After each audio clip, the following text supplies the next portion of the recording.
எம்பெருமானை பற்றுவது, எம்பெருமானிடத்துல நம்முடைய பிரார்த்தனைகளை வைப்பது, எம்பெருமானை அனுபவிப்பது, இப்படி எத்தனையோ விதங்களில எம்பெருமானோடு நாம் தொடர்பு கொள்கிறோம். அந்த ஒவ்வொன்றிலையுமே நாமங்கள் ரொம்ப முக்கியமானவை.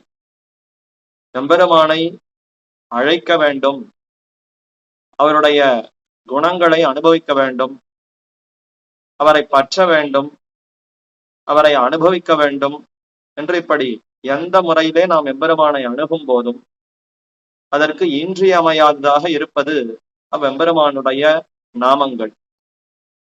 சாஸ்திரமே பிரம்மம் பரமாத்மா யார்னு நமக்கு உணர்த்துவதற்கு அவ்வெம்பெருமானுடைய தனிப்பட்ட நாமங்களை சொல்லியே விளக்கியது. இன்னார்தான் ஜெகத்துக்கு காரணம் என்று நமக்கு உணர்த்த வேண்டும் என்றால் அவருடைய பெயரையோ நாமத்தையோ குறிப்பிடாமல் எப்படி உணர்த்த முடியும்? பொதுவான பல தன்மைகள் அதையெல்லாம் விவரித்து கொண்டு வந்தால் சந்தேகம் வரும். அது பொதுவான தன்மைகள். அப்ப இவரிடத்திலும் இருக்கும், மற்றவரிடத்திலும் இருக்கும். இப்ப ஜகத்துக்கு காரணம் யார்? ஜகத்துக்கு நாயகன் யார்? யார் நமக்கு தலைவன்? இந்த ஜகத்தையே சொத்தாக கொண்டிருப்பவர் யார் என்று இது முதலான அந்த கேள்விகளுக்கு விசேஷமா குறிப்பிட்டு பதில் வந்தால்தான் நம்மால நன்றாக புரிந்து கொள்ள முடியும். பொதுவாக இருக்கக்கூடிய தன்மைகளையே சொல்லி கொண்டு போனால் குழப்பம் நேரும். இப்ப சாஸ்திரமும் முதலிலே பொதுவாக பல தன்மைகளை கூறி இறுதியாக நாராயணன் என்ன வெம்பெருமானுடைய அற்புதமான நாமத்தை சொல்லி இவரே ஜெகத்துக்கு காரணமாக விளங்குகிறார், இவரே ஜெகத் சிரஷ்டா என்றெல்லாம் விளக்கியது. அப்போ எம்பெருமானுடைய நாமங்கள் தான் சாஸ்திரத்துக்கும் ஒரு கைவிளக்காக, சாஸ்திரத்துக்கே அது உறுதுணையாக இருந்து வேதங்களும் நமக்கு அந்த பரமாத்மா பத்தின ஞானத்தை வழங்குவதற்கு அந்த எம்பெருமானுடைய நாமங்களே வழியாக இருந்தன என்று பார்க்கிறோம். அப்படிப்பட்ட நாமங்கள் எத்தனையோ பெருமைகள் கொண்டிருப்பவை. நமக்கு எந்தெந்த சமயத்துல ஆபத்து நேருகிறதோ அப்பொழுது எம்பெருமானுடைய நாமங்களை சொல்லியே அழைக்க வேண்டும். ஆதி மூலமேனு கஜேந்திரம்ங்கிற யானை அழைத்தது. இது போல பல இடங்கள்லையும் பெருமானுடைய நாமங்களை சொல்லி அழைத்திருக்கிறார்கள். திரௌபதி ஆபத்திலே கண்ணா வாசுதேவா துவாரகா நிலையாச்சுதா என்ற பெருமானுடைய நாமத்தையே சொல்லி அழைத்திருக்கிறாள். பெருமானை அழைக்க வேண்டும், அவரை பற்ற வேண்டும் என்று இது முதலான எந்த ஒரு சமயத்திலும் பெருமானுடைய நாமங்கள் இன்றியமையாதவை. அப்படிப்பட்ட நாமங்களுக்கு உண்டான அர்த்தங்களை நாமும் அறிய வேண்டும் என்பதற்காக ஸ்ரீ பராசர பட்டர் கூறத்தாழ்வானுடைய திருக்குமாரர் ஸ்ரீ குணரத்ன கோஷம், அதாவது ஸ்ரீ பகவத்குண தர்ப்பணம், பகவத்குண தர்ப்பணம் என்கிற ஒரு வியாக்கியானத்தை அருளி செய்திருக்கிறார். ஸ்ரீ சஹசிரநாம ஸ்தோத்திரம் என்னும் அந்த ஸ்தோத்திரத்திற்கு விளக்க உரை. அதுல அமைந்திருக்கக்கூடிய ஒவ்வொரு நாமங்கள், அந்த நாமத்திற்கும் என்ன பெருமை, இந்த நாமத்திற்கு எத்தனை பொருள்கள் அமைந்திருக்கின்றன என்று வரிசையா நாமங்களுடைய பொருளை விளக்குகிறார். அது மட்டும் அல்லாது இது எந்த அவதாரத்தை பத்தி பேசுகின்றன, பெருமானுடைய எந்த சேட்டித்தத்தை பத்தி பேசுகிறது, பெருமானுடைய எந்த குணத்தை இது விளக்குகிறது, பெருமானுடைய எந்த நிலை, அவர் பரத்துவத்தில் இருக்கக்கூடிய நிலையா, வியூகத்தில் இருக்கக்கூடிய நிலையா, விபவம் பல அவதாரங்கள் செய்திருக்கக்கூடிய நிலையா என்று ஒவ்வொன்றையும் பற்றி இந்த நாமங்கள் எப்படி குறிப்பிடுகின்றன என்பதையும் ரொம்ப ஆச்சரியமாக விளக்கி காட்டி அருளுகிறார். ஆக அப்படிப்பட்ட அந்த பகவத் குண தர்ப்பணம், தர்ப்பணம்னா கண்ணாடி, பகவத் குணங்கள், பெருமானுடைய பிரம்மத்தினுடைய விசேஷமான திருக்கல்யாண குணங்கள், அதை வெளிப்படுத்தக்கூடிய கண்ணாடியாக இந்த வியாக்கியானம் அமைந்திருக்கின்றது. இப்ப நாமங்கள் எல்லாம் கண்ணாடி, பெருமானுடைய அந்த குணங்களை வெளிப்படுத்துகின்றன. அவைகள் எப்படி வெளிப்படுத்துகின்றனங்கிறதான் விளக்க உரையில பராசர பட்டர் சாதிக்கிறார். நாமும் அதனுடைய முன்னுரையிலே இருக்கக்கூடிய விஷயங்களை எல்லாம் அனுபவித்துக் கொண்டிருக்கிறோம். அவதாரிகை எப்படி அமைத்தார்னு பார்த்தோம். உலகத்துல உபேயம் உபாயம்னு ரெண்டாக இந்த வஸ்துக்கள் எல்லாம் பிரிந்திருக்கின்றன.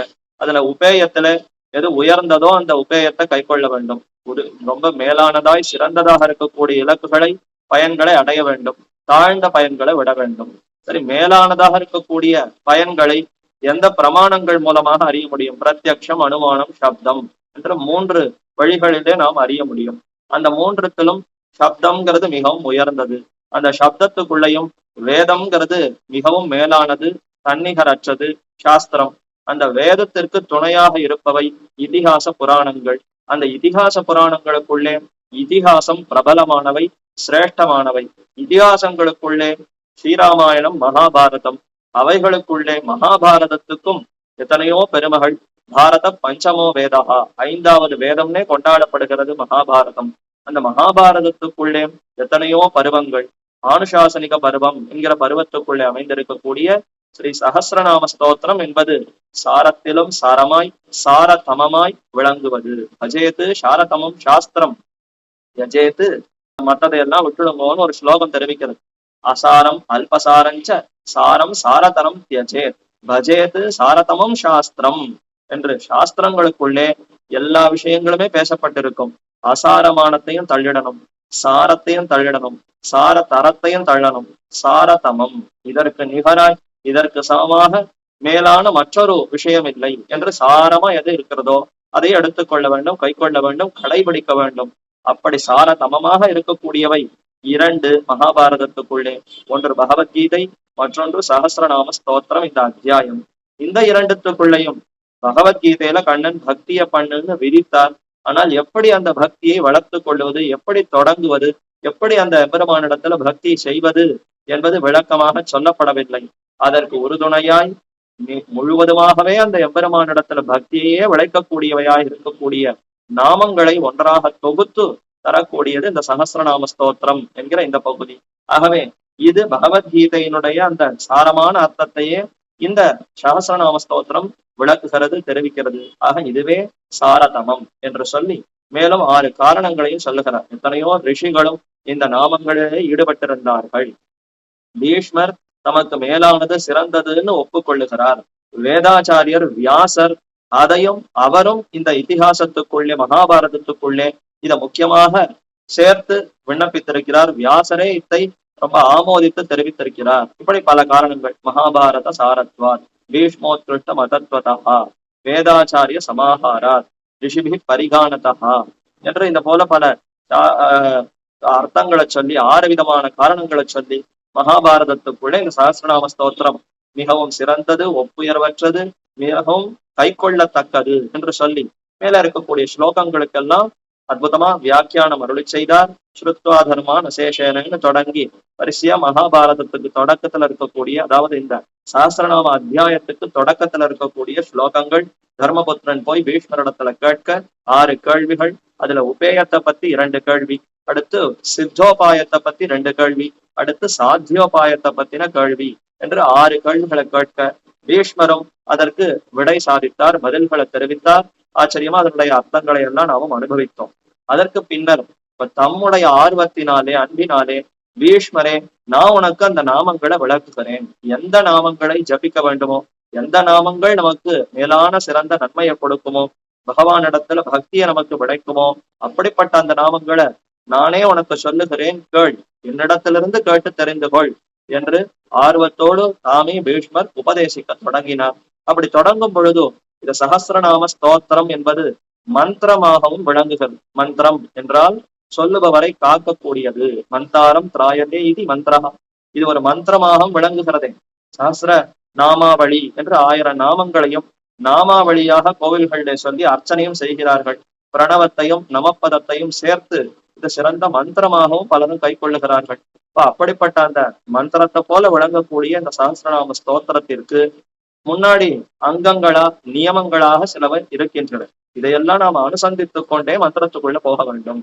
ஒரு மந்திரம்னு சொன்னால் மந்திரத்தை கொடுத்த ஆச்சாரியன் யாரு, அந்த மந்திரத்துக்கு உண்டான பெருமை என்ன, அது எதிலே அமைந்திருக்கின்றன, அதற்கு உள்ளீடான விஷயம் யாரை பத்தி பேசுகிறதோ அந்த விஷயத்தை பத்தின பெருமை என்ன, இதையெல்லாம் அறிய வேண்டும். நம்மை சுத்தி ஒரு கவச்சத்தை போல அனைத்தையும் அமைத்துக் கொண்டு எந்த தடங்கல்களும் இல்லாமல், யாரும் உபத்திரவம் செய்யாமல் நாம தொடங்கின காரியம் நன்றாக தலை கட்ட வேண்டும். பாதி சொல்லும் பொழுது ஏதோ தடங்கல்கள் வரலாம், சொல்ல முடியாமல் போகலாம். இப்படியெல்லாம் இல்லாமல் முதல் விஷ்ணுன்னு தொடங்கினால் கடைசி சர்வப்பிரகரணாயுதா என்கிற அந்த திருநாமம் வரைக்கும் முழுவதுமாக சொல்லி முடிக்க வேண்டும்.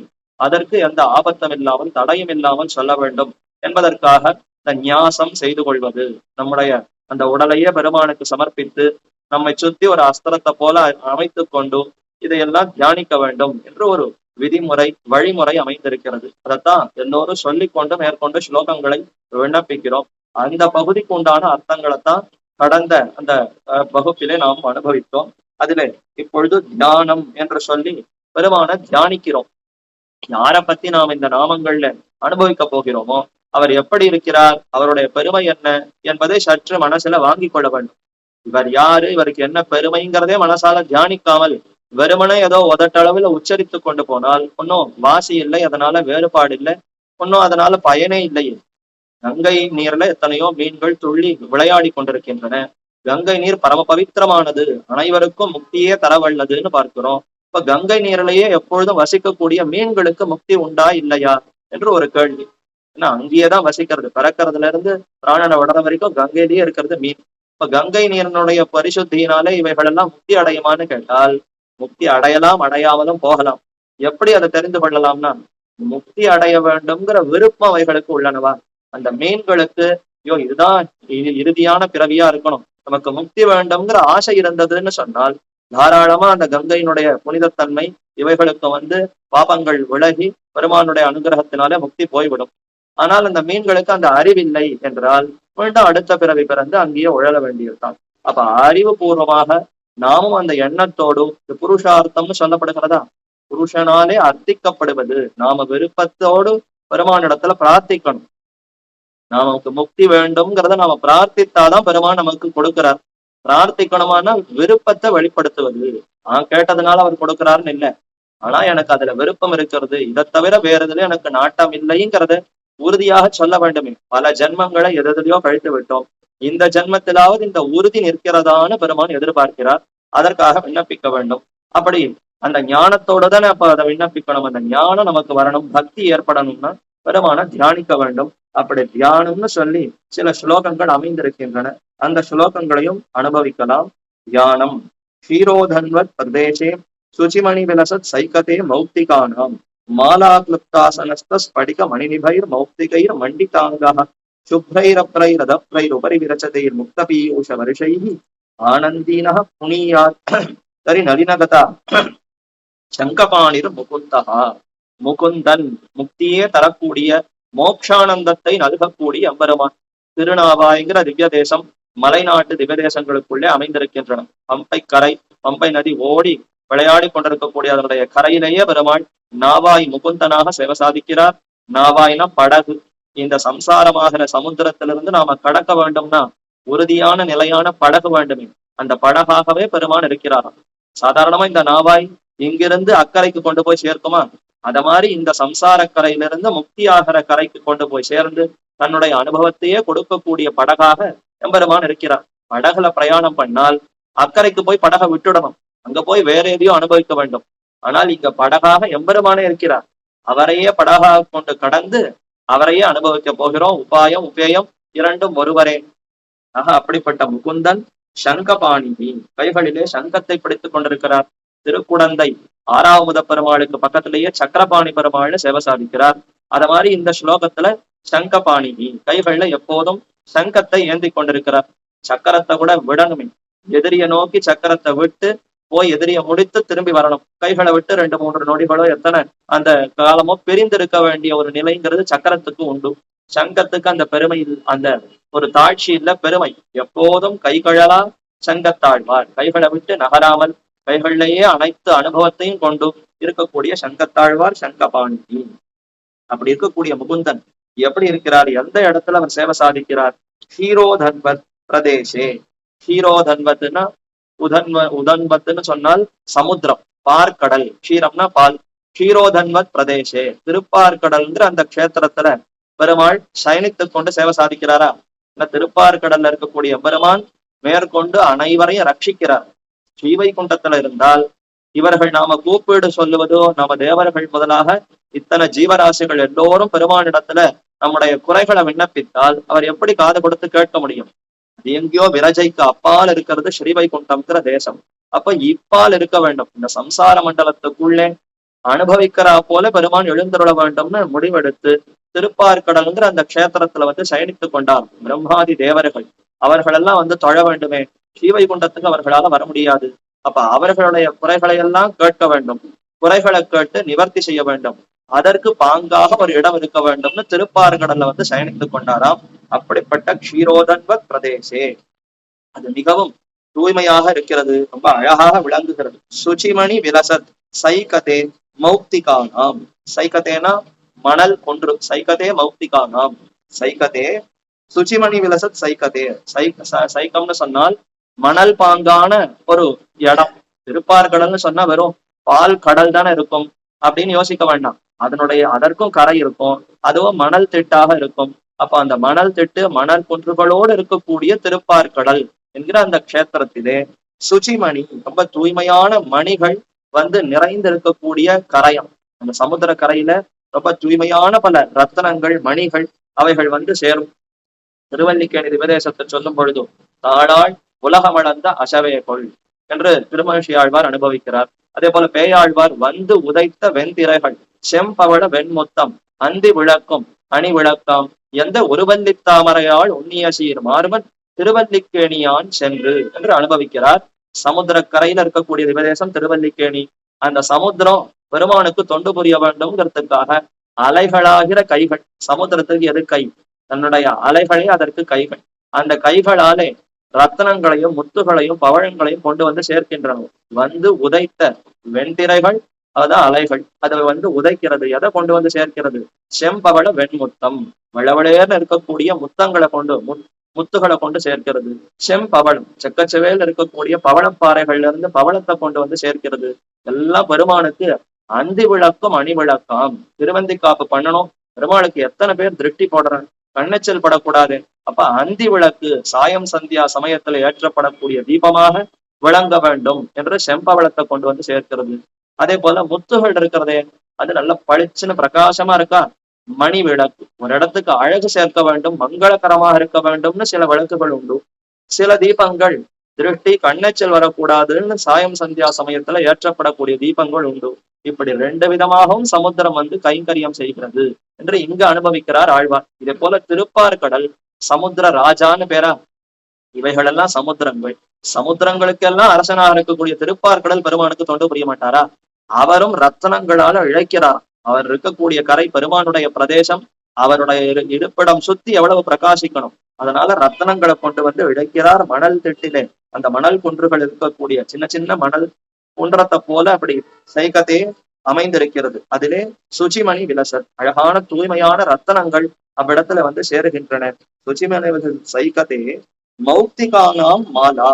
மௌக்திகம்னு சொன்னால் முத்துகள், முத்துகளையும் கொண்டு வந்து சேர்க்கிறதுன்னு வச்சுக்கலாம். இல்ல அடுத்த வரியோட சேர்த்து கொண்டால் மௌக்திகானாம் மாலா கிளிப்தா சனஸ்தகா. பெருமான் எப்படி இருக்கிறார்? அந்த பார்க்கடல்ல சயனித்துக் கொண்டிருக்கிறார். ஆதிசேஷன் மடியிலே அவருடைய திருமேனி முழுக்க முத்துஹாரம் அது விளங்குகிறதாம். முத்துக்களால் ஆக்கப்பட்ட மாலைகள், முத்து சரபொழியா முத்து மாலைகளை சாத்தி கொண்டிருக்கிறார். மௌக்திகானாம் மாலா கிளிப்தா ஆசனஸ்தகா. அப்படி பெருமான் முத்துகளால அலங்கரிக்கப்பட்ட அழகான ஒரு திருமேனியை கொண்டிருக்கிறார். இந்த முத்து மாலைகளுக்கு எது ஆசனம்? முத்து மாலைகள் எல்லாம் கழட்டி எங்கேயோ வைக்கல, அத்தனை முத்து மாலைகளையும் பெருமாளே அணிந்து கொண்டிருக்கிறாரா. அவைகளுக்கு ஆசனமாக பெருமாள் விளங்குகிறார். ஆபரணங்களுக்கெல்லாம் அழகு கொடுக்கக்கூடிய பெருமான் ஆபரணங்களை தான் வகித்து கொண்டு அவைகளுக்கு ஆசனமாக விளங்குகிறார். நாராயணகான பெருமாளுக்கு திருநாமம். நாரங்களுக்கெல்லாம் எவர் இருப்பிடமோ அவர் நாராயணன். நாரங்களை தனக்கு இருப்பிடமாக கொண்டிருப்பவர் நாராயணன் என்று ரெண்டு விதமா அர்த்தம் பார்க்கிறோமா? அது மாதிரி இந்த முத்து மாலைகளுக்கெல்லாம் இருப்பிடமாக அவர் விளங்குகிறாராம். அப்படி தூய்மையான அந்த முத்து மாலைகளால் அலங்கரிக்கப்பட்டிருக்கக்கூடிய திருமேனி கொண்டிருப்பவர். மாலா கிளிப்தா சனஸ்தகா ஸ்படிக மணிநிபைர் மௌக்திகைர் மண்டிதாங்கா. அடுத்து அதே போல நிறைய முத்து மாலைகள். ஸ்படிகம், ஸ்படிகம்னு சொன்னால் அந்த வெண்மையாக பளிச்சுன்னு இருக்கக்கூடிய அந்த சில மணிகள், ஸ்படிக மணின்னு பார்த்திருக்கலாம். ஸ்படிகத்துக்கு பக்கத்துல ஜபா குசுமம் செம்பருத்தி புஷ்பத்தை வைத்தால் அந்த ஸ்படிக புஷ்பம், ஸ்படிக மணி கூட புஷ்பத்தினுடைய நிறத்தை எடுத்துக்கொள்ளும். இதோ சிகப்பா ஒளி வீசும். பக்கத்துல எந்த பொருள் இருக்கோ அந்த பொருளுடைய வண்ணத்தை இந்த மணி எடுத்துக்கொண்டு வீசும். இதற்குன்னு இயற்கையில எந்த நிறமும் இல்லை. அப்படிப்பட்ட ஸ்படிக மணி அது ரொம்ப குளிர்ச்சியை தரக்கூடியது. ஸ்படிக மணியை போட்டுண்டா உடம்பு சூடா இருப்பவர்களுக்கு அது குறைந்து குளிர்ச்சி வரும் என்றெல்லாம் ஆயுர்வேதத்துல சொல்லப்பட்டிருக்கிறது.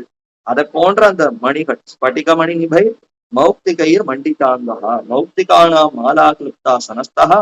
மறுபடியும் மௌக்திகைர் மண்டிதாங்கா. அப்ப நிறைய முத்து மாலைகளை சாத்திட்டு இருக்கார். சமுத்திரம்னு சொன்னாலே முத்துகளுக்கு பிறப்பிடமா? சமுத்திரராஜா தன்னுடைய அந்த மணவாள பிள்ளை, சமுத்திரத்துக்கு பெண், சமுத்திரத்தினுடைய புத்திரியாகத்தான் தாயார் விளங்குகிறார். தாயாரை திருக்கல்யாணம் பண்ணி கொண்டு வந்தவர் அங்கேயே சயனித்துக் கொண்டு விட்டார். நமக்கு இதுவே இருப்பிடம், எங்கேயும் போவதற்கு வழி இல்லை, இங்கேயே இடம் கொடுன்னு கேட்டு சமுத்திரக்கரையிலேயே படுத்துக் கொண்டிருக்கிறார். அப்ப அவருக்கு என்ன கொடுப்பது?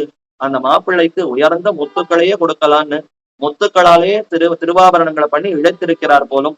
அதனால மௌக்திகயிர் மண்டி தாங்கா, முத்துக்களாலே திருமேனி முழுக்க அப்படியே முத்தங்கி சாத்தினா போல இருக்கிறது. இன்னைக்கும் திவ்ய தேசங்களிலே சில சில நாட்கள் முத்தங்கி சேவைன்னு காணப்படும். திருவரங்கம் பெரிய கோவிலே வைகுண்ட ஏகாதசி அந்த பெரிய திருநாள் உற்சவத்தின் பொழுது மூலவர் முத்தங்கி சாத்திக் கொள்ளுகிறார். உற்சவரம் ஒரு நாள் அந்த முத்தங்கியோடு சேவை சாதிக்கிறார். இப்படி பல கஷேத்திரங்கள்லயும் இருக்கா. மௌக்திகயிர் மண்டி தாங்கா, திருமேனி முழுக்க முத்துக்களால அலங்கரிக்கப்பட்டிருந்தால் இன்னும் ஆச்சரியமா இருக்கும்.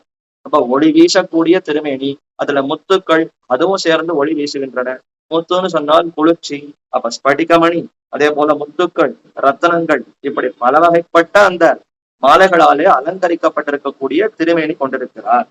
மேலே சுப்ரைர் அப்ரைர் அதப்ரைர் உபரி விரச்சிதைகி, சுப்ரைர் அப்ரைர் நல்ல தூய்மையான மேகங்கள், அந்த மேகங்கள் மேலே சஞ்சரிக்கின்றனவா. வெண்மையான பல மேகங்கள், மேகங்கள் எல்லாம் கருப்பா இருந்தாலே அதற்கு பெருமை. ஆனா இங்க சுப்ரைர் அப்ரைர் அதப்ரைர்னு சொல்லப்படுகிறது. வெண்மையான மேகங்கள் மேலே சுத்தி கொண்டிருக்கின்றன.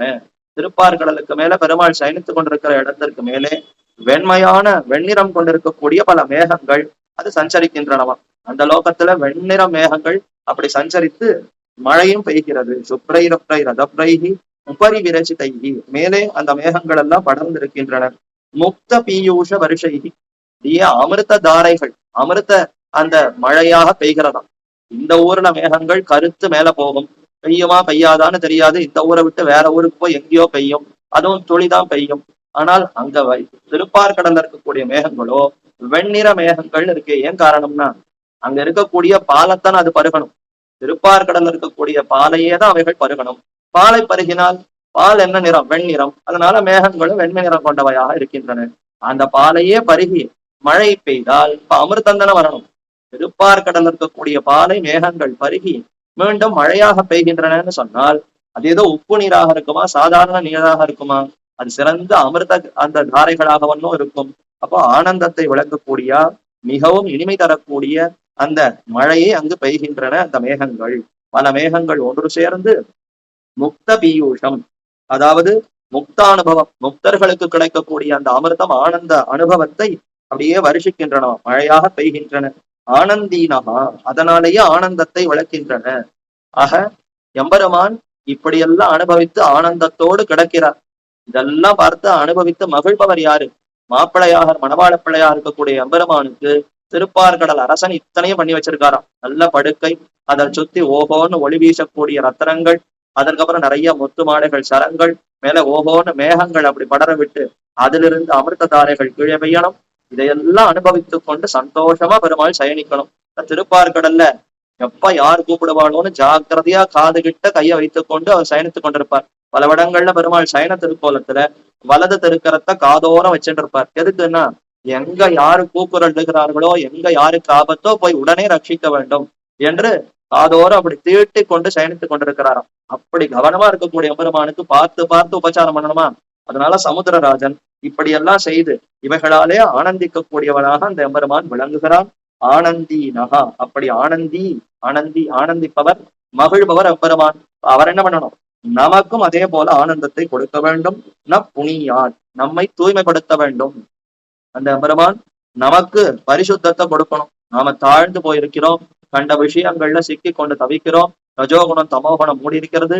இதெல்லாம் போகணுமே, நமக்கு தூய்மை வருவதற்கு எம்பெருமான் அனுகிரகிக்க வேண்டும். எனவே அவர் எப்படி இருக்கிறார்?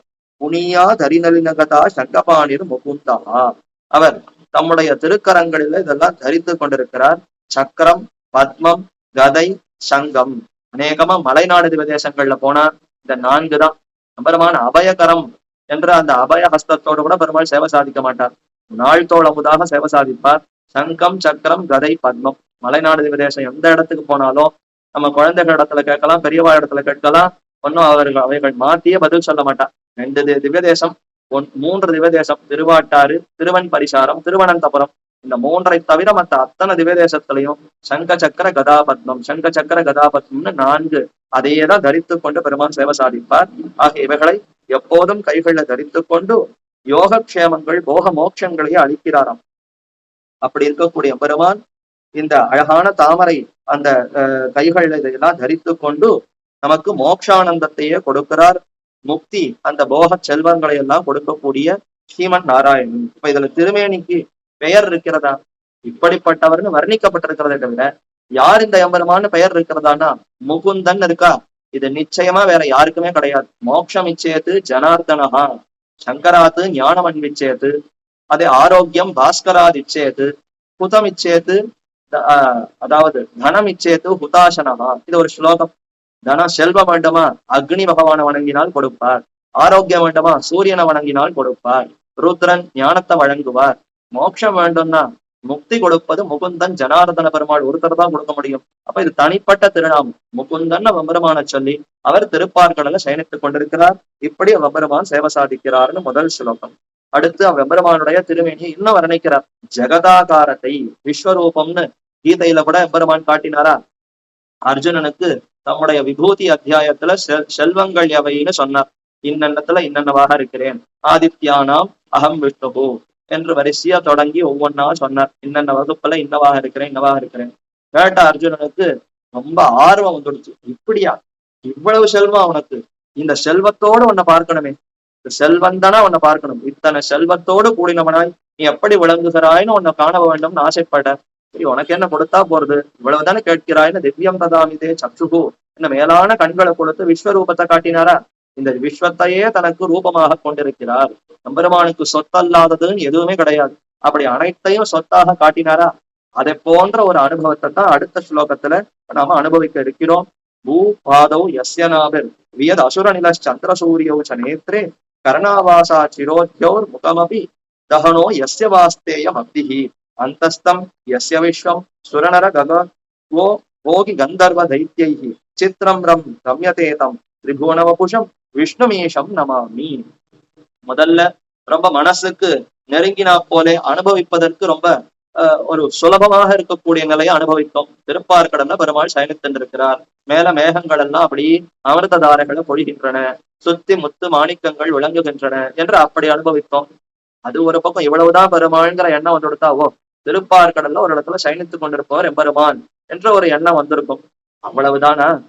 எம்பெருமான் தான் இந்த ஜெகத்தையே நியமிக்கக்கூடியவர்.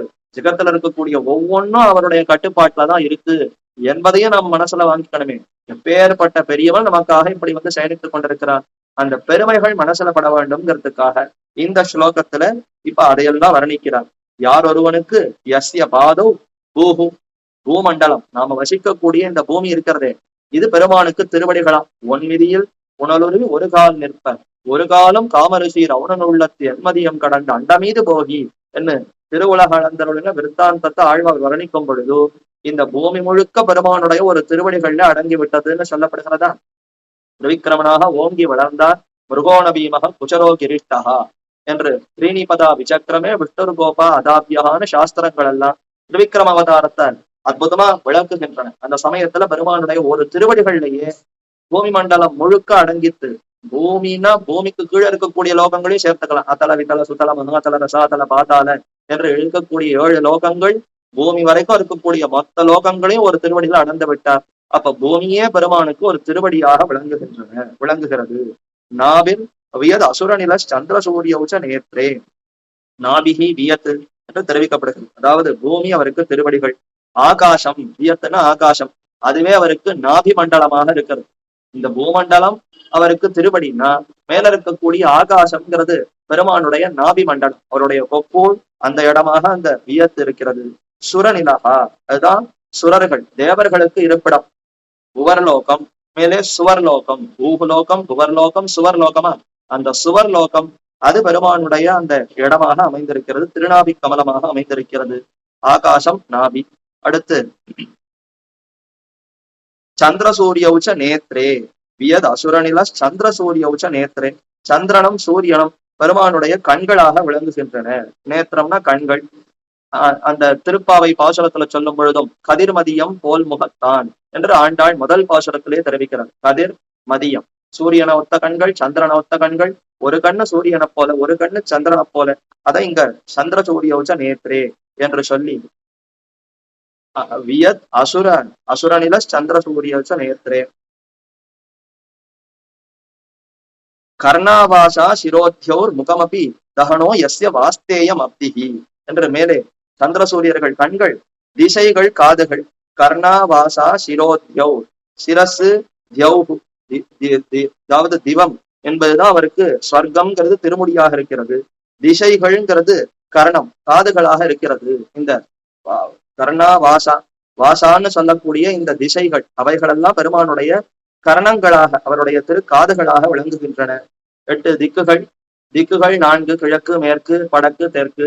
விதிக்குகள்னு தென்கிழக்கு தென்மேற்கு வடகிழக்கு வடமேற்குன்னு சொல்லக்கூடிய விதிக்குகள், இவைகளெல்லாம் பெருமானுடைய காதுகளாக விளங்குகின்றன. ஸ்வர்க்கம் அது திருமுடியாக விளங்குகிறது. சிரோத்யௌஹு முகமபி தகனோ இயஸ்ய, தகனம்ங்கிறத அக்னி, சந்திர சூரியோச்ச நேத்திரேன்னு பார்த்தோம். முகாதிந்திரஷ்சாக்னிஷ்ட புருஷ சூக்தத்துல சொல்லும் பொழுது அவருடைய திருமுகத்திலிருந்துதான் அக்னி வெளிப்பட்டது, இந்திரன் வெளிப்பட்டார், படைக்கப்பட்டார்னு சொல்லப்படுகிறது. அப்ப அந்த அக்னி பெருமானுடைய திருமுக மண்டலமாகவே விளங்குகின்றன. எஸ்ய வாஸ்தேயம் அப்திஹி, அப்திஹினா சமுத்திரம், அது வாஸ்தேயம்னா நாபியினுடைய கீழ்ப்பாகம், தொப்பூல் இருக்கு, அதுக்கு கீழே இருக்கக்கூடிய அந்த வயிற்று பிரதேசம்ங்கிறது அந்த சமுத்திரம். சமுத்திரமே பெருமான், கடலே அந்த நாபியினுடைய கீழ்ப்பாகமாக அமைந்திருக்கிறது.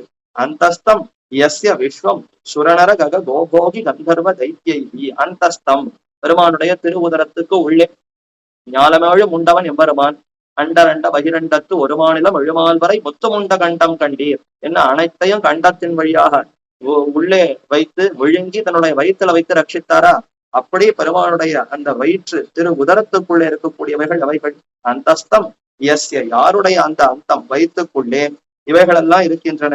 தேவர்கள், மனிதர்கள், பட்சிகள், பசுக்கள், பாம்புகள், கந்தர்வர்கள், அசுரர்கள், இப்படி பலதரப்பட்ட இந்த ஜகத்து முழுக்க பெருமானுடைய அந்த உதரத்துக்குள்ளே அடங்கி இருக்கின்றன. இத்தனை இருக்கு. அதாவது சுர நர, சுரர்கள் தான் தேவர்கள், நரர்கள் மனுஷியர்கள், கக அவர்கள் ஆகாசத்துல இருக்கக்கூடிய அந்த தேவர்கள், இல்ல ககன பட்சிகள் ஆகாசத்துல சஞ்சரிக்கக்கூடிய பட்சிகள், போகின பாம்புகள், கந்தர்வர்கள், தைத்தியர்கள், தானவர்கள், அசுரர்கள் ஆக எல்லாருமே பெருமானுடைய திருவுதரத்துல அடங்கித்தான் வர்த்திக்கிறார்கள், வாழ்கிறார்கள். ஆக பெருமானுடைய உதரத்துக்குள்ள இத்தனையும் யாருடைய உதரத்துக்குள்ள காணப்படுகிறதோ சித்திரம் ரம் ரம்யதே என்று இந்த இப்படி பலதரப்பட்ட உலகத்தையும் தன்னுடைய வயிற்றில வைத்து ரமிக்கிறார், ஆனந்தப்படுகிறார். இத்தனையும் வயிற்றுல வைத்து இவைகளெல்லாம் சுமக்க வேண்டியிருக்கேன்னு கஷ்டப்படல, இத்தனையும் தாங்க வேண்டியிருக்கேன்னு வருத்தப்படாமல் ரம்யத்தே சித்திரம் ரொம்ப ஆனந்தப்படுகிறார். அப்படி சந்தோஷத்தோடு இவர்களை வயிற்றுல வைத்து ரட்சிக்கக்கூடிய பெருமான் 3 உலகங்களையும் திருமேனியாக உடையவர். திரிபுவன வபுஷம், அதாவது பெருமான் மகிழ்கிறார் ஒரு பக்கம், இவைகளும் மகிழ்கின்றன. வெளியில இருக்கிறத விட பெருமானுடைய வயிற்றுக்குள்ள இருக்கிற சத்தம் பாதுகாப்பாக இருக்கிறது. ஏன்னா பிரளயம் வந்துடுத்து, அந்த சமயத்துல ஒவ்வொரு தேவதைகளா ருத்ரன், சந்திரன், இந்திரன், குபேரன், பிரம்மான்னு ஒவ்வொருத்தரா பெருமானுடைய உதரத்துக்கு போகணும், அவருடைய திருவாய்க்குள்ள போய் உதரத்துல போய் அடங்க வேண்டும் என்று ஆசைப்பட்டு கொண்டு உள்ள போய் சேர்ந்தன. வெளியில வந்த பிற்பாடு கூட இது என்னுடைய இடம், என்னுடைய இடம்னு பெருமானுடைய அந்த திருமேனியில ஒவ்வொன்றத்தையும் தேவர்கள் நினைத்துக் கொள்வார்களாம். திருவாய்மொழியில சொல்லும் பொழுதும் இந்த பெருமானுடைய திருமேனியில தான் ஒரு பக்கம் பிராட்டிக்கு இடம் கொடுத்திருக்கிறான், ஒரு பக்கம் இந்த ருத்ரனுக்கும் இடம் கொடுத்திருக்கார், ஒரு பக்கம் பிரம்மாவுக்கும் இடம் கொடுத்திருக்கார். எப்போதும் இவர்களை கொண்டே எம்பெருமான் திகழ்கிறான்னு சொல்லும் பொழுது, வியாக்கியானத்துல சொல்லும் பொழுது இல்லல்ல அவர்கள் எப்போதும் வசிக்க மாட்டார், ஆனாலும் அவர்களுடைய உள்ளம் எப்படி நினைத்து கொண்டிருக்கோம்னா இது நம்மிடம், இது நம்மிடம், நாம பிரளயம் வந்த சமயத்துல நாம இங்கதான் போய் ஒடுங்கினோம், இந்த இடத்துலதான் பெருமாள் நம்மை காத்தார்னு பெருமானுடைய திருவேணியில ஒவ்வொரு இடம் தங்கள்துன்னு அபிமானத்தோடு தேவர்கள் விளங்குவார்களாம். அதை போல இவர்கள் எல்லாம் உள்ளே சென்று மகிழ்கிறார்கள். அப்ப சித்திரம் ரம்யதே இவைகளெல்லாம் கூட மகிழ்கின்றன. இந்த ஜீவராசிகள் எல்லாம் உள்ளே சென்று மகிழ்கிறார்கள். அப்படிப்பட்ட திருமேனியை கொண்டிருக்கிறான். திரிபுவன வபுஷம் 3 உலகங்களையுமே தனக்கு திருமேனியாக கொண்டிருக்கிறான். 3 உலகங்கள்னா 3 21 லோகங்கள்னு வச்சுக்கலாம், இல்ல 7 14 லோகங்கள். 3ன்னு ஒரு எண்ணிக்கை இங்க சொல்லப்படுகிறது. இப்ப நாம வாழக்கூடிய லோகம், இதற்கு மேல இருக்கக்கூடிய பலதரப்பட்ட லோகங்கள், கீழே இருக்கக்கூடிய அனைத்து லோகங்கள், இப்படி மூன்றாக வைத்துக் கொள்ளணும். நாம வாழக்கூடிய லோகம், மேல இருக்கக்கூடிய மத்த லோகங்கள், கீழே இருக்கக்கூடிய அனைத்து லோகங்கள். அப்ப திரிபுவனம், இப்படி மூவகைப்பட்ட அனைத்து புவனங்களையும் சராச்சரங்களையும் தனக்கு திருமேனியாக வப்புவாக திருமேனியாக கொண்டிருக்கக்கூடிய விஷ்ணு ஈசம் நமாமி, அப்படிப்பட்ட விஷ்ணுவாய் ஈசனாய் இருக்கக்கூடிய பெருமானை வணங்குகிறேன். விஷ்ணு என்ன அவருக்கு தனிப்பட்ட திருநாமம். அவரால் மட்டும்தான் இப்படி அனைத்தையும் வியாபித்து அனைத்தையும் சொத்தாக கொண்டிருக்க முடியும், நியமிக்க முடியும். ஈசனாய் அப்படி இருக்கக்கூடியவன், ரட்சிப்பவன், அவன் பெருமானை வணங்குகிறேன். அடுத்த ஸ்லோகம் மேலே, சாந்தாகாரம் புஜகசயனம் பத்மநாபம் சுரேஷம் விஸ்வாகாரம் ககன சதிருஷம் மேகவர்ணம் சுபாங்கம் லக்ஷ்மிகாந்தம் கமலநயனம் யோகிபிர் ஞானகம்யம் வந்தே விட்டும் பவபயகரம் சர்வ லோகைகநாதம். இப்ப இத்தனை உலகங்களையும் காத்தவர்னா லோகத்துக்கு எல்லாம் நாதர் அவர் தான். யார் ஒருத்தர் ஆபத்து வர சமயத்துல காக்கிறாரோ அவர் தானே நாதனாக இருக்க முடியும். வெறுமனே இந்த பதவி இந்த பட்டத்துல இருப்பவர்கள்லாம் நாதன் ஆக முடியாது. பிரம்மா ஜெகத்தை படைக்கலாம், காக்க முடியுமோ? ருத்ரன் ஜெகத்தை அழிக்கலாம், காக்க முடியுமோ? அப்ப காப்பவன் எம்பெருமான் ஒருத்தன் தான். எப்ப அவர் தான் காக்கிறாரோ இன்னன்னார இன்னென்ன பதவியில வைத்து நீ படைன்னு வைத்திருக்கிறார். உண்மையில் படைப்பவரோ அழிப்பவரோ மூன்று கர்த்தாவும் எம்பெருமானே, திரிவித கர்த்தாவும் எம்பெருமான் தான். ஆக சர்வ லோகைக நாதம், அனைத்து உலகத்துக்கும் நாதனாக இருக்கிறார். சாந்தாகாரம், திருமேனி ரொம்ப சாந்தமா இருக்கும். பதட்டத்தோடு பயத்தோடு கோபத்தோடு இப்படி எல்லாம் பெருமான் இருக்கவே மாட்டார். பரமசாந்தியா வழங்குவார். அவர் சாந்தியா ஒரு பக்கம் இருக்கட்டும், சேவிப்பவர்களான நமக்கும் சாந்தியை கொடுக்கணுமே. சில பேரெல்லாம் தாங்கள் மகிழ்ச்சியா இருப்பா, சந்தோஷமா இருப்பா, செல்வந்தர்களா இருப்பா. போய் நாம கேட்டால் நமக்கு கொடுப்பார்களானா அது அவர்களுக்கு சக்தி இருக்காது. தங்களிடத்துல அந்த பொறுமை சாந்தி இதெல்லாம் இருக்கும். அவர்களை பார்த்து நமக்கு வளர்க்க முடியுமான்னு பார்த்தால் முடியாது. ஆனால் பெருமான் எப்படிப்பட்டவர்? அவரை சேவிக்க, அவரை தியானிக்க நம்முடைய உள்ளமும் அடங்கும், இந்திரியங்களும் அடங்கும், நமக்கும் பரமசாந்தி ஏற்படும். சாந்தாகாரம் புஜகசயனம், அற்புதமா பெருமாள் ஆதிசேஷன்ல சயனித்துக் கொண்டிருக்கிறார். ஆதிசேஷனிலே சயன திருக்கோலத்துல பெருமான் சேவை. பத்மநாபம், திருவனந்தபுரத்துல அனந்த பத்மநாபன் பெருமானுக்கு திருநாமா. ஆதிசேஷன்ல படுத்துக் கொண்டிருக்கக்கூடிய நாபியிலே பத்மத்தை கொண்டிருக்கக்கூடிய பெருமான் அதே நாமங்களைத்தான் இங்கேயும் தெரிவிக்கிறார். பத்மநாபம், சுரேஷம், சுரர்களுக்கெல்லாம் தலைவர், தேவர்களுக்கெல்லாம் நாதன், தேவர்க்கும் தேவன். விஸ்வாகாரம், விஸ்வத்தையே தனக்கு ஆகாரமாக கொண்டிருக்கிறார். அப்படின்னா இப்ப இவருக்கு தனிப்பட்ட திருமேனி உண்டா இல்லையா? அதத்தான் முதல் ஸ்லோகத்திலேயே தியானத்துல தனிப்பட்ட திருமேனியும் ஒண்ணு உண்டு. அது அபராகிருதமாய் திவ்யமாய் தன்னிகரற்றதான தனி ஒரு திருமேனியும் உண்டு. அதே சமயத்துல ஜகத்தையும் தனக்கு ஆகாரமாக கொண்டிருக்கிறார். உலகங்களையே தனக்கு திரு உருவமாக கொண்டு பெருமான் விளங்குகிறார். விஸ்வாகாரம் ககன சதிருஷம், ககனம் ஆகாசத்தை ஒத்திருக்கக்கூடிய எங்கும் நிரம்பி இருப்பவர். ககன சதிருஷம் மேகவர்ணம் சுபாங்கம், மேகவர்ணத்துக்கு சதிருஷம், ஆகாசத்துல நன்றாக பரவி இருக்கிறார், எங்கும் நீக்கமர நிறைந்திருக்கிறார். ஆகாசத்தை போல நிறைந்திருக்கிறார். ஆகாசம் எங்கும் வியாபிக்கிறதா? ஒரு சின்ன ஏதோ ஒரு வஸ்து, ஒரு குடம் என்று அந்த குடத்தை பண்ணா அதுக்குள்ளேயும் ஆகாசம் வியாபிக்கும். ஆகாசம் இல்லாத இடம்னு கிடையாது. நம்முடைய உடல் வயிற்றுக்குள்ள கூட ஆகாசம் இருக்கு, இடைவெளி இருக்கு. அப்ப உடலுக்குள்ள இடைவெளி இருக்கு. எல்லா இடத்துலயும் ஆகாசம் பரவி இருக்கிறா போல பெருமானும் எங்கும் நீக்கமர நிறைந்திருக்கிறார். ஆகாசத்தை போல எங்கும் நிரம்பி இருக்கிறார். மேகவரணம், நீல மேகத்தை ஒத்திருக்கக்கூடிய அழகான திருமேனி, வரணம் காந்தி கொண்டிருக்கிறார். சுபாங்கம், சுபத்தோடு நல்ல அந்த மங்களகரமாய் நல்ல நன்மையே விளைக்கக்கூடிய திருமேனியை கொண்டிருக்கிறார். சுபாங்கம் லக்ஷ்மிகாந்தம், இது இத்தனைக்கும் காரணம் யாரு? மகாலட்சுமியோடு தொடர்பு. இவர் மேகவர்ணமா இருக்கட்டும், சுபாங்கனா இருக்கட்டும், ககன சதிருஷமா இருக்கட்டும், விஸ்வாகாரனா இருக்கட்டும், சாந்தாகாரமா இருக்கட்டும், புஜகசயனமா இருக்கட்டும், பத்மநாபமா இருக்கட்டும், இது இத்தனை பெருமைகளும் எப்படி வந்தனன்னா லக்ஷ்மி காந்தம், திருவுக்கும் திருவாகிய செல்வனாக இருப்பதனாலேயே அவனுக்கு இத்தனை பெருமைகள் வந்தன. மாமாயன் மாதவன் வைகுந்தன், மாதவனா இருக்கிறதுனாலதான் மாயனாக இருக்க முடிகிறது, மாதவனாக இருக்கிறதுனாலதான் வைகுந்தனாக இருக்க முடிகிறதுன்னு அங்க ஆண்டாள் தெரிவித்தாள். அதே போல இங்கேயும் லக்ஷ்மி காந்தனாக இருப்பதனாலதான் முதல் 2 வரியில சொன்ன அத்தனை பெருமைகளும்.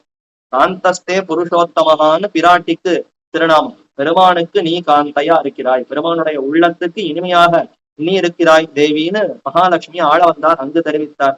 இங்க பெருமான் எப்படி இருக்கிறார்னா காந்தஸ்தே, இவர் லக்ஷ்மி காந்தம், இவர் லக்ஷ்மிக்கு விருப்பப்பட்டவராய், அந்த பிராட்டியினாலே மிகவும் விரும்பத்தக்கவராய் இவ்வெம்பெருமான் விளங்குகிறார். கமல நயனம், பிராட்டி பார்த்து பார்த்தே கண்கள் தாமரையை ஒத்து ஆகிவிட்டதும் கண்கள் சிவப்பான அந்த தாமரையை போல் இருக்கு. என்ன காரணம்னா 2 காரணம். விராட்டிய பார்த்து பார்த்தே அந்த கண்கள் சிவப்படைந்து விட்டாங்க. விராட்டி செய்யாள், சிகப்பு நிறம் திருமேனி கொண்டிருக்கக்கூடிய விராட்டிய உருத்து எம்பெருமான் பார்த்தானாம். அதனால கண்கள் சிவந்து போய்விட்டனமா. சரி, பெருமானுடைய திருமேனி கருப்பா இருக்கே, அதுக்கு என்ன காரணம்னா, அது ஒண்ணும் இல்லை, செய்யாளா இருக்கக்கூடிய பிராட்டியினுடைய கண் கருந்தடம் கண்ணி, அந்த அழகான அந்த கண்களாலே நோக்க கண் கருப்பா மையிட்டு கொண்டிருக்கிறாளா, இந்த மை போய் வீசி வீசி பெருமானுடைய திருவேணி முழுக்க கருப்பா ஆகிவிட்டதாம். அப்படி இருக்கக்கூடிய பெருமான் கமல நயனம், யோகிபிர் தியானகம்யம், அத்தனை யோகிகள், யோகம் செய்பவர்கள் அனைவராலையும் தியானிக்கத்தக்கவர், தியானம் செய்யக்கூடியவர், தியானத்துக்கு விஷயமாக இருப்பவர், தியானத்தினாலே அடைய தகுந்தவராய் அறிய தகுந்தவராய் விளங்கக்கூடிய எம்பெருமான் வந்தே விஷ்ணு பவபயஹரம் சர்வ லோகைகநாதம், வந்தே அவரை வணங்குகிறேன், விஷ்ணு என்ற திருநாமம் கொண்டிருப்பவர், பவபயஹரம் சம்சாரமாகிற இந்த பயத்தையே போக்கக்கூடியவர். மீண்டும் சம்சாரத்துல பிறவி கிடைக்குமா, இங்க அள்ளல் படுவோமா துக்கப்படுவோமாங்கிற அந்த பயம், அதற்கு காரணமா இருக்கக்கூடிய பாபங்கள் அனைத்தையும் போக்கக்கூடியவராய் சர்வ லோகைக்க நாதனாக விளங்குகிறார். ஒரே ஒரு ஸ்லோகம். மேகசியாமம் பீத கௌசேய வாசம் ஸ்ரீவத்சாங்கம் கௌஸ்துபோத்பாசி தாங்கம் புண்ணியோபேதம் புண்டரீகாயதாட்சம் விஷ்ணும் வந்தே சர்வலோகைக்க நாதம். சர்வலோகத்துக்கு நாதனா இருக்கக்கூடிய விஷ்ணு மேலும் எப்படி விளங்குகிறார்? மேகசியாமம், அழகான அந்த நீல மேகத்தை ஒத்து, கரு மேகத்தை ஒத்து பெருமான் விளங்குகிறார். பீத கௌசேய வாசம், பீதாம்பரத்தை தரித்துக் கொண்டிருக்கிறார். மஞ்சள் நிற பட்டாடை, கண்ணங்கரேல பெருமானுடைய திருமேனி, அதற்கு மேல மஞ்சள் பட்டாடை சாத்தி கொண்டிருந்தா எவ்வளவு ஆச்சரியமா இருப்பார். இன்னைக்கும் மூலவரை சேவிக்கிறோம், பல இடங்கள்ல போய் சேவிக்கிறோம். திருவல்லிக்கேணி விதேசத்துல ஸ்ரீ வேங்கடகிருஷ்ண பெருமானை சேவித்தால் நெடிதுயர்ந்த பெரிய திருமேனி, கண்ணங்கரையில கருப்பு மேகத்தை ஒத்திருக்கக்கூடிய திருமேனி, ஆச்சரியமா மஞ்சள் நிற பட்டாடையை சாத்தி கொண்டிருக்கிறார்னா மனசு அப்படியே கொள்ளையடிக்கிறா போல ஒரு அழகு. விட்டு நகர வேண்டாம், சேவித்தே இருந்து கொண்டிருக்கலாம் போல் இருக்கிறதேன்னு தோன்றிருக்கிறதே. அப்படிப்பட்ட அந்த திருமேனி வர்ணம் ஸ்ரீவத்சாங்கம். ஸ்ரீவத்சம்ங்கிற மறு, அந்த திருமார்பில ஸ்ரீவத்சம்னு ஒரு மறு பெருமானுக்கு இருக்கிறது. அதையே ஆசனமாக கொண்டுதான் பிராட்டி எழுந்தருள் இருக்கிறாள். கௌஸ்துபோத்பாசி தாங்கம், கௌஸ்துபம் மணி, நீலமணி, நீலரத்னம்னு நீலநாயக கல் பதக்கம்னு திருவரங்கத்துல நம்பெருமாள் அடிக்கடி அதை சாதிப்பார். மற்றது இருக்கோ இல்லையோ, இந்த நீலநாயக கல்ல அடிக்கடி எப்பொழுதும் சாத்தி கொண்டுதான் பெருமானுடைய புறப்பாடு நடக்கும். அந்த அழகான அந்த நீல ரத்ன மணி இருக்கிறது, அதுதான் கௌஸ்துபத்திற்கு ஒரு பிரதிநிதி. ஸ்ரீவைகுண்டத்துல பெருமான் கௌஸ்துப மணி சாத்திக்கிறார்னா அதை கண்ணால எப்படி பார்க்க முடியும்? அதை போன்று ஒத்திருப்பதுதான் இந்த நீலநாயகக்கல். இதுக்கு அதை கௌஸ்துபம்ன்றதான் பெயர். அப்படி அதை பெருமான் சாத்தி கொண்டு அழகான விளங்கக்கூடிய திருமார்பு கொண்டிருக்கிறார். புண்ணியோபேதம் புண்டரீகாயதாட்சம், புண்ணிய புருஷர்களாலே சூழப்பட்டவர். அவர் எப்படிப்பட்டவர்னா, சிறந்த முக்தர்களாலும் நித்தியர்களாலும் சூழப்பட்டு எப்போதும் கைங்கரியத்தை ஏற்றுக்கொண்டிருப்பவரா. அப்ப புண்ணிய புருஷர்கள், புராண புருஷர்கள், அவர்களாலே சூழப்பட்டவர். புண்டரீகாய தாட்சம், தாமரை கண்களை கொண்டிருக்கிறார். பார்ப்பதற்கே அவ்வளவு அழகு பொருந்திருக்கக்கூடிய தாமரை கண்கள். தாமரை கண்கள் கொண்டு நமக்கு தூது விடுகிறார். நம்ம கண்களாலேயே நம்ம இடத்துல விசாரிக்கிறார், பேசுகிறார். அப்படிப்பட்ட தாமரை கண்கள். விஷ்ணு வந்தே சர்வலோகைகநாதம், இப்படி விஷ்ணு என்று பெருமான் எழுந்தருள் இருக்கக்கூடிய அந்த நிலையை தியானித்து அவருக்கு வணங்குகிறேன், அவரை நமஸ்கரிக்கிறேன்னு சொல்லுவது இந்த தியான ஸ்லோகங்கள்.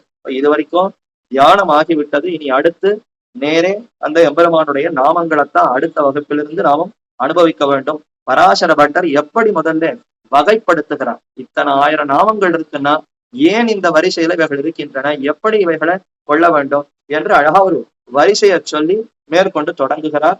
அந்த திருநாமங்களுக்கு உண்டான அர்த்தம் என்ன என்பதை அடுத்த வகுப்பிலிருந்து அனுபவிக்கலாம் என்று கூறி அமைகிறேன். பிருந்தாரண்ய நிவாசாய பலராமானுஜாய ருக்மிணி பிராணநாதாய பார்ப்பசூதாய மங்களம். ஆழ்வார் திருவடிகளே சரணம், எம்பெருமானார் திருவடிகளே சரணம், ஜீயர் திருவடிகளே சரணம்.